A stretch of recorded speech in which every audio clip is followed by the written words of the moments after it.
மியூசிக்ன்றது world ரூல்ல தான் நாங்க follow பண்றோம் தவிர இந்தியன் ரூல்ல கொண்டு வந்தாச்சு அதை. லண்டன் லைகல் ஆஃபீஸ் மெயின் ஆஃபீஸ் இருக்கு.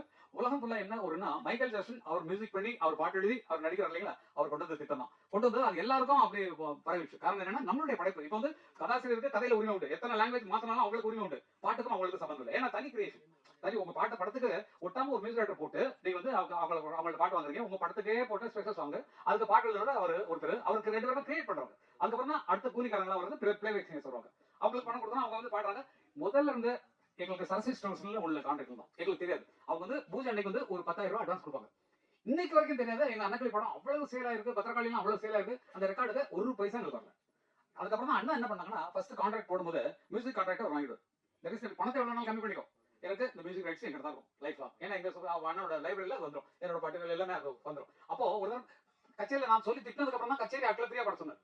பாலு திட்டம் அதுக்கு நான் சத்தம் பண்ணுவேன், உனக்கு தேவையா நான் ஆல்வின் கத்தேன், அதெல்லாம் கொஞ்சம் சண்டையில வந்துச்சு. அதுக்கப்புறம் ஸ்டேஜ்ல பாடுறவங்களுக்கு ஒண்ணு கிடையாது, நீங்க ராயல் கட்ட தேவையில்லை. அதை எடுத்து யூஸ் நீங்க 7 கோடி ரூபாய் கொடுத்து மியூசிக் ரைட்டர் போட்டு அவன் பாட்டு கையில விடாம எங்க பாட்டு விழுந்துருக்கியா, நீ பொட்டு வச்ச தங்க கோடா ஊருக்கு நீ மகுடம் போட்டோம். அந்த பாட்டு போட்டு நீங்க ஆண்டீங்கன்னா நடத்தும் சொர்க்கமே என்றாலும் அது நம்ம ஊரை போல வருமா. 7 கோடி ரூபாய் கொடுத்து அவன் பாட்டு கிட்டாவில எங்க பாட்டு போட்டோம்னா கையில இருக்கிறது.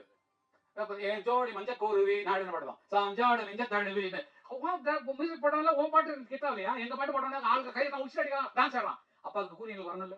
எங்க பேர் போடாம தானே எங்க மியூசிக் டைரக்டர் பணம் கொடுத்து அவளுக்கு கொடுத்து அவங்கள்ட்ட வாங்க முடியாது தானே எங்க பாட்டு போடுறீங்க.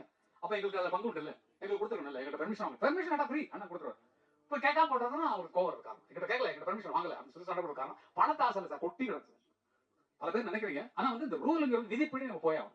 விதி எவ்வளவு உருவாக்குனாலும் இப்ப இவங்க கதையை வந்து வேற லாங்குவேஜ் போட்டாங்கன்னா இவங்க எவ்வளவு வேணாலும் கிளைம் பண்ணலாம். என்னோட சீசி அதாவது 40 செகண்ட்ஸ் வச்சுக்கலாம், அதெல்லாம் ரூல் சொன்னா உங்களுக்கு புரியாது.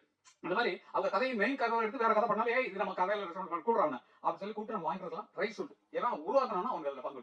அந்த மாதிரி தான் ராயல்டிங்கிற வர போயிட்டு இருக்கு. அது நீங்கள் பிரச்சனை வேண்டாம். ஏன்னா பாருங்க எந்த படத்துக்குமே வராது. ஏன்னா எங்களுக்கு தெரியல நம்ம பெர்மிஷன் இருக்காம போட்டு தானே அப்படிங்கும் போது உங்களுக்கு வருது. அஜித் படம் அதெல்லாம் ஒண்ணு இல்லை, எங்க பாட்டு அவ்வளவுதான். ஒன்பது போட முடியல, எங்க பாட்டு தான் உனக்கு ஜெயிக்க வைக்குது அப்படிங்கிற சந்தோஷத்தோட இருக்கும். அது கேட்டுதான் என்ன சந்தோஷமா கொடுக்கும். கேட்கலங்கிறனால தான் கொஸ்டின்.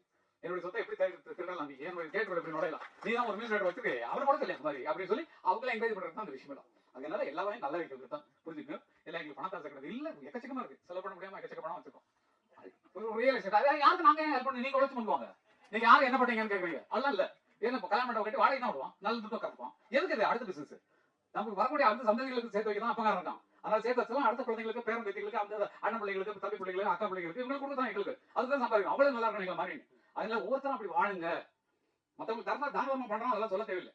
தானதர்மம் பண்ணுங்க, மற்ற கஷ்டப்படுறவங்களுக்கு கொடுங்க, ஃப்ரீயா கொடுங்க, மனசார இருக்கு. ஆனால் நீங்க சம்பாதிக்கிறது உங்க குழந்தைகள் பின்னால வரவங்க கஷ்டப்படக்கூடாதுங்கிறதுக்காக சேர்த்து வைங்க.